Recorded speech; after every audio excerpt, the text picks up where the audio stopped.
You're watching St. Andrew's Community Channel. Keep in touch with Cable 10.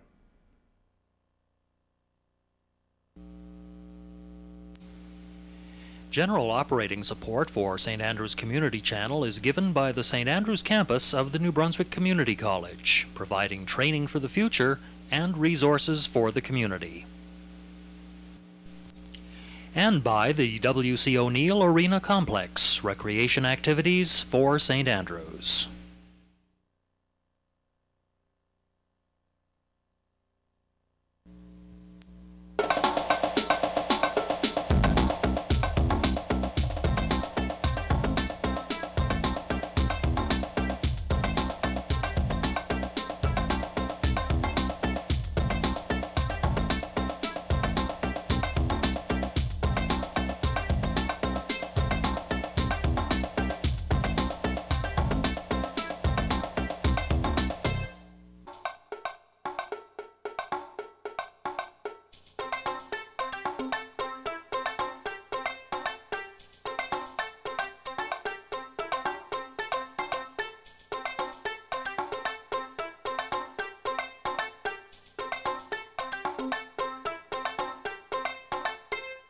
I do. I'm going to interview Brian Dixon, one of our cameramen. You're going to get him from behind the camera? I'm going to get him from behind the camera to show us what goes on behind the camera. Oh, great. So that should be kind of fun, because I really don't think our audience out there... No. Oh, well, I didn't until I started here. There's a tremendous amount of work and effort that goes into producing 2 hours. Well, I can tell you, Ardith, and Brian, of course, might cut this out on us, but on Tuesdays and Thursdays in the past weeks when I have been doing a computer course, and the computer course was just diagonally across, guess who was in here with the lights on? I can believe that. And yeah, so and talk about volunteer hours. Oh, I know, and of course we have a lot of those volunteers within our community. It's not just here at Community Channel, so that's true. That should be fun. Oh, that will be fun. But there are a couple of things that I want to bring before the public, and I know one of the things that you're going to mention is in your tour is a little bit about the technical equipment that we have. And this past month, one of the things that has been happening is that Chris and Brian have been very dedicated volunteers, much so than some of the rest of us, because for instance, when I come in to do a taping, I can simply arrive at 4 minutes to 7 and come in, and perhaps I'm only doing one interview, so I will leave maybe in an hour at most that I'll be here. Sometimes I even leave earlier. But for those people who are behind the camera and doing a lot of the production work, they're here at 6:30 to get the studio set up. Then they stay for a bit afterwards and take it back down again, close up, and their real job has only just begun. Because from that point on, they now have to do the editing. And up until last month, anyone who was involved in the editing, which was usually Chris and Brian, had to travel to St. Stephen, back home, and spend the time there to use all of the equipment. So one of the things that we've really been working at, and Brian will explain a bit more, is what they have done technically to be able to work here in St. Andrews without leaving the community. Because, I mean, if you think about it, probably at least 47 weeks of the year, you travel back and forth to St. Stephen over 3 years. And if you consider the time up and the time back, and oftentimes you had to go up to meet their schedules and have your supper up there, do the editing, and you wouldn't believe it, but to produce this 2-hour show, you can say that it takes 3 hours on the Wednesday night to do the taping, and what, 4 hours on Friday? 4 is a good average figure. Yeah, and I think one of the other things too that I know, I'm sure you'll bring out in the interview, is that the whole thing with this channel here is it is a community channel. We get support from Bundy and from other people, and I think it means that we have all the makings in one place to produce a show, that it may be bits and pieces. But there's one piece that he's going to talk about in particular, and it's this. I'll let him do the real chatting on it. All I know is that it's one of those wonderful little things, and when I saw it, I said, that's it? That is it? Folks, this we purchased with our which came through sales and other things. We've been saving for almost 3 years because we really haven't spent any money. And it cost a lot. Go ahead and tell do you want to divulge? Yes, go right ahead, because it's unbelievable. It is relatively inexpensive in terms of what it can do. Probably 5 years ago, it would have cost in the range of $10,000. Can now get the same technology today for $1,470. That's $1,470. But that's not bad, and we really didn't mind putting that money out. That represented actually a little bit more than our coffers held. Some people dipped a little bit into their pockets because we wanted to get this piece of equipment now so that we could make the move from St. Stephen because they were themselves making their move into the high school, and we wanted to be more self-sufficient. So. And we really needed to be. And I think one of the things is that I think it's important for people to know if we do put a request out for support, and that is what we're doing this evening. We're just like PBS. We're saying we've gone to do this. We really are very fortunate here in St. Andrews that usually there has to be a percentage of subscribers within a community before Bundy Cable is obliged to set up a community channel. We do not have that in St. Andrews, but they have because of the enthusiasm of people like our cameraman tonight, Rennie Plump, and others said there's a real desire for this to happen, and they helped make it happen, but they have limitations on what they can do. And I always think it's important that we help do for ourselves, and that's the 3 years that we put into helping to build an account to pay for in part for this is part of it. So now we'd like to ask you if you could possibly help us. There have been people who are volunteers here who have floated loans in order that we could pay the bill. And it's always important to let people know that not only do we have this piece of equipment that we have purchased, but we would also like to upgrade the studio. I'm sure there are some people who are getting a little tired of the backdrop, which is rather bland. We'd like to buy some artificial plants. Sure. And do some other things just to spiff it up a bit. Or I think one of the things that I've learned about being involved in Community Channel is that technology, while I know nothing about how this works, there's one thing that I do know, and that is people expect a lot. And I know when we first started and we had those wonderful sort of wavy, bouncy lines, and we had these quiet, long shots of the building and nothing going on, those other things that get added to it really do tease the brain and the senses of individuals. Yeah, I know that I'm not guaranteeing that we're going to be glitch-free in everything that we do. There are bound to be some bloopers that get through every now and again. But we have been able to improve the quality of what we do. And Ardith, you're right, people do begin to expect a certain level of production, and then when it falls off, they think, well, what's going on?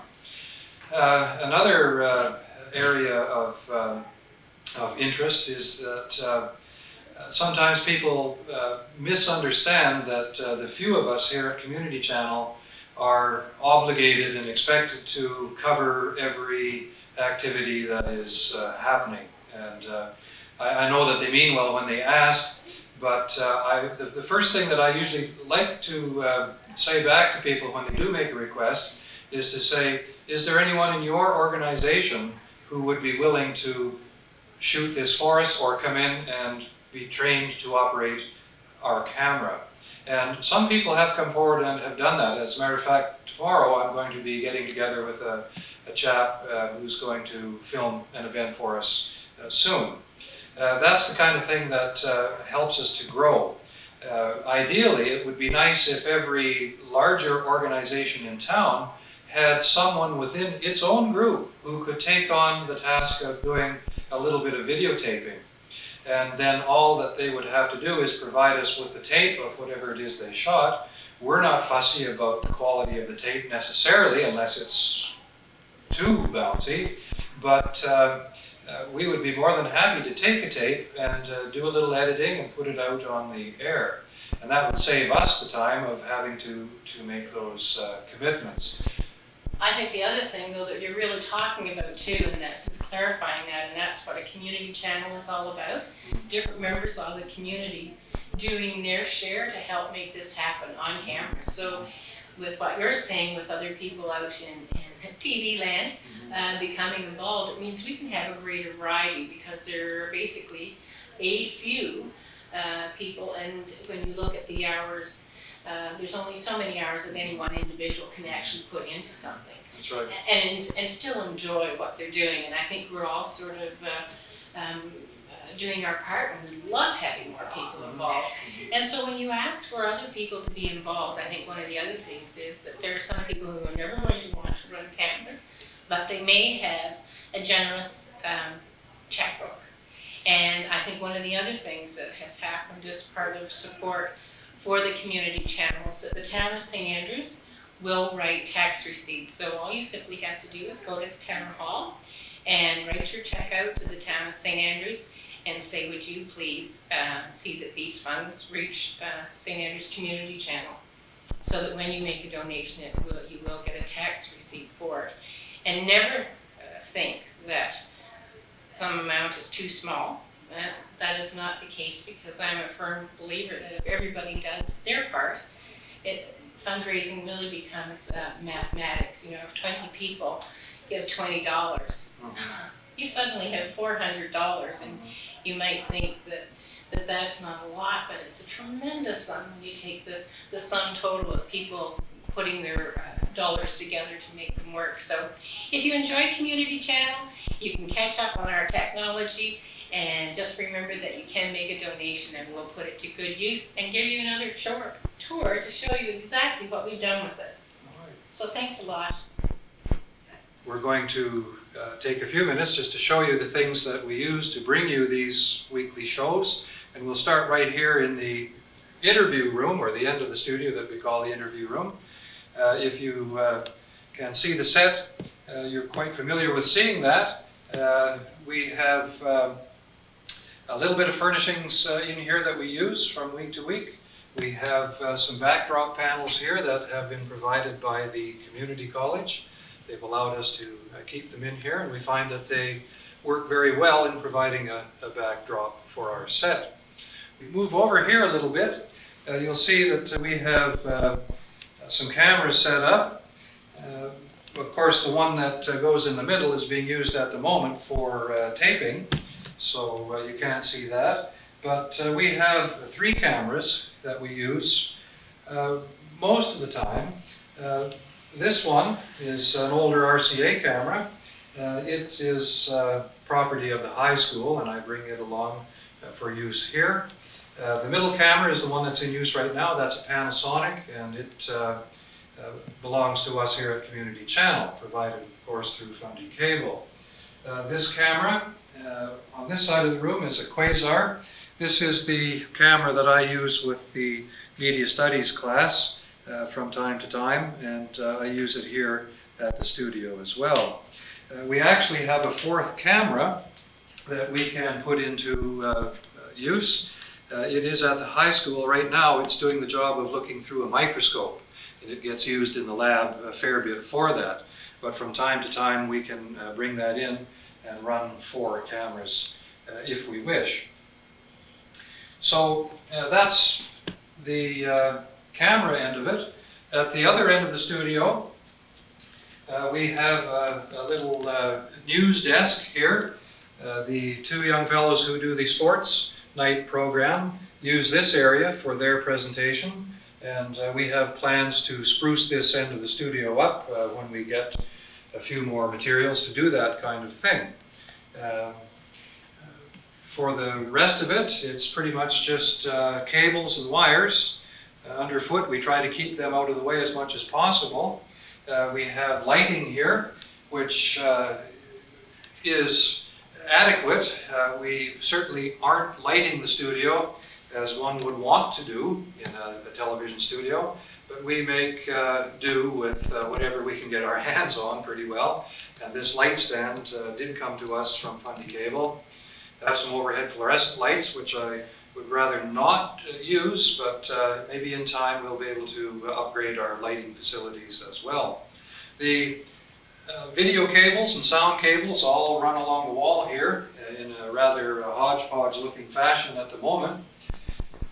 We've got a hole that actually is punched through the wall so that we can run the cables through the wall into our little studio room where we operate our desktop equipment. So maybe we could go in next door and have a look at the equipment that we use there for our weekly shoots and for all of our tape editing. So we'll go next door and have a look at that. Well, here we are in our smaller room of the two. This is where we do our producing and editing post-production work. As you can see, we've got a variety of equipment in here. Some of it is owned by members of the channel. Some of it has been provided by Fundy Cable. Some of it is part of my school setup in my media studies program. And I'll just go around and tell you what we have here as far as your typical desktop editing facility is concerned. Now, if any of you at home do desktop editing, I'm sure that you're going to spot a few things that are missing in the setup. We're working on a number of things, and little by little we're progressing. If I could start just to my left, one of the first bits of equipment is perhaps one of the oldest and most obsolete of all.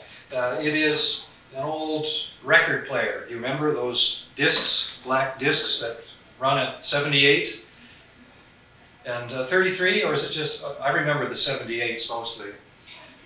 I've stripped this down a little bit and I'm using it because it has a speaker and a microphone hookup, and with this microphone here I can speak to the people in the studio and give them directions and so on.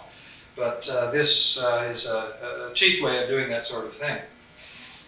This next piece of equipment is my disc and tape player. This is part of my school edit suite, and I bring it in here from time to time to provide our background music when we're doing editing. Eventually we're going to have our own CD player.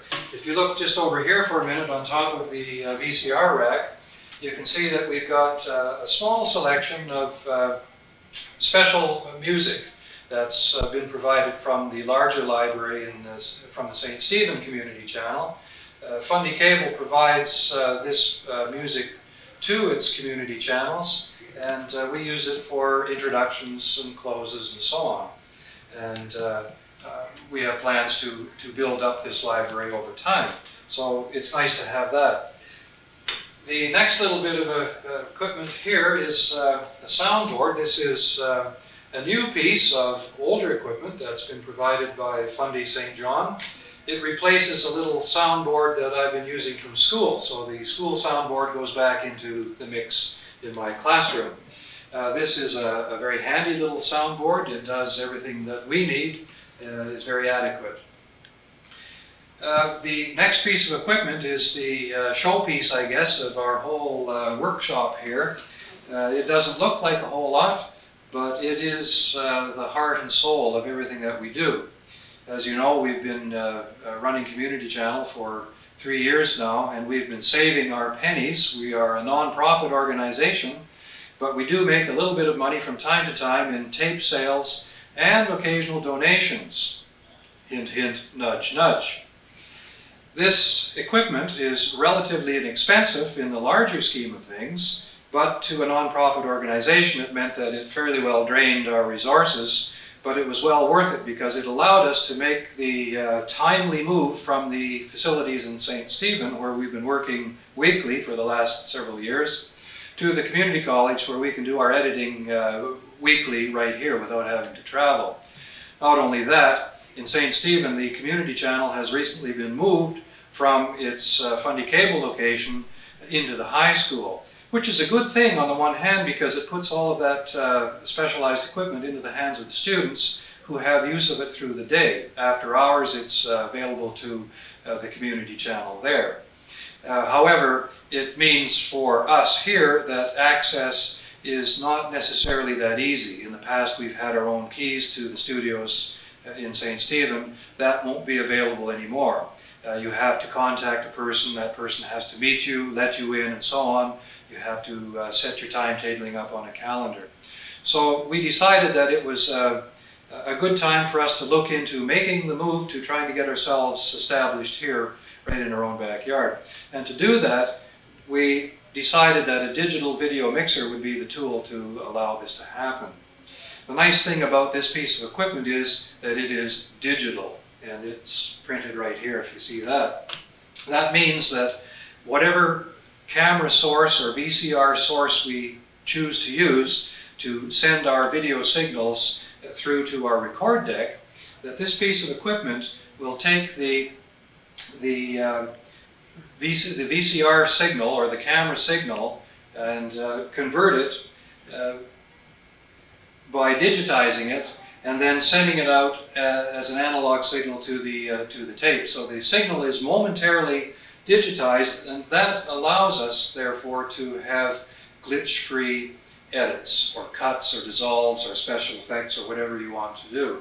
So that is the underlying feature of this piece of equipment, which makes it so very valuable. The second thing about it is that it has well over 200 special effects that we can use.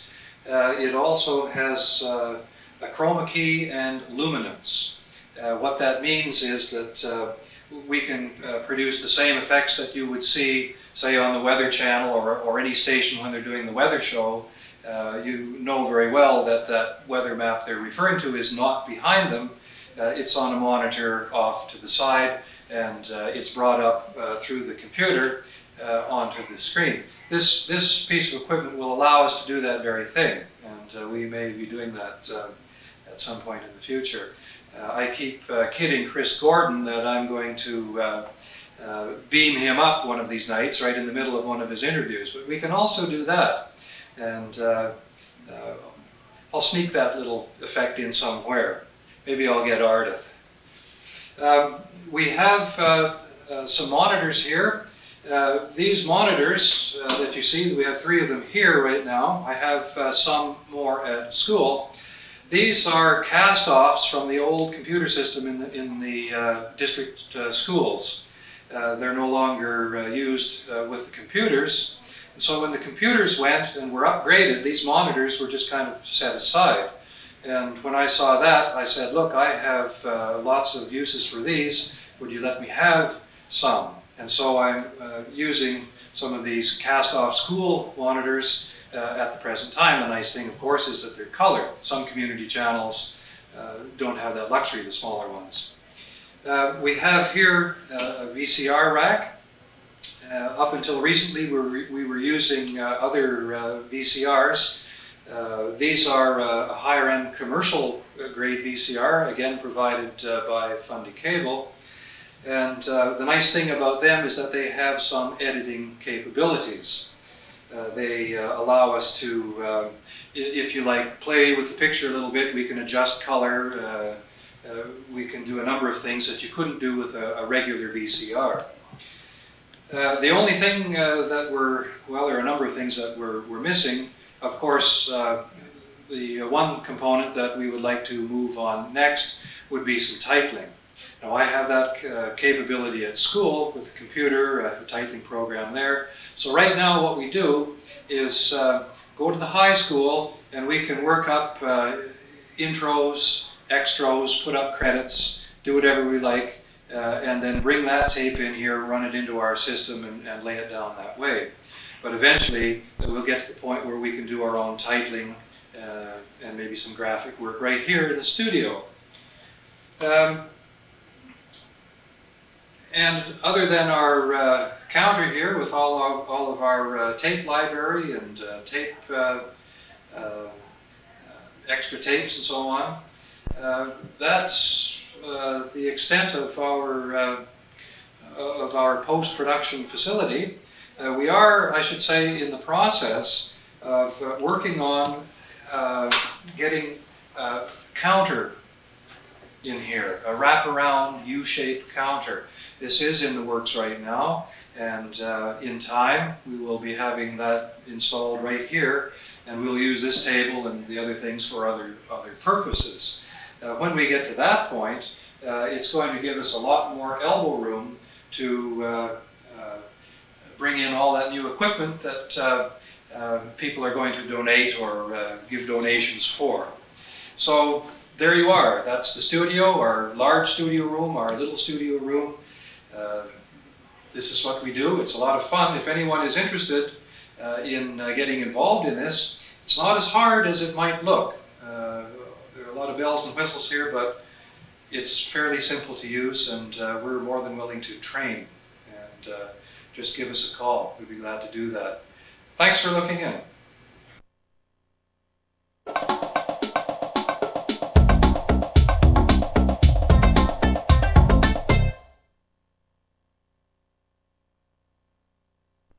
Hope you've enjoyed this evening, and just a reminder, do send in your bulletins and we will look forward to receiving your donations. Thank you for watching, and good night, everyone.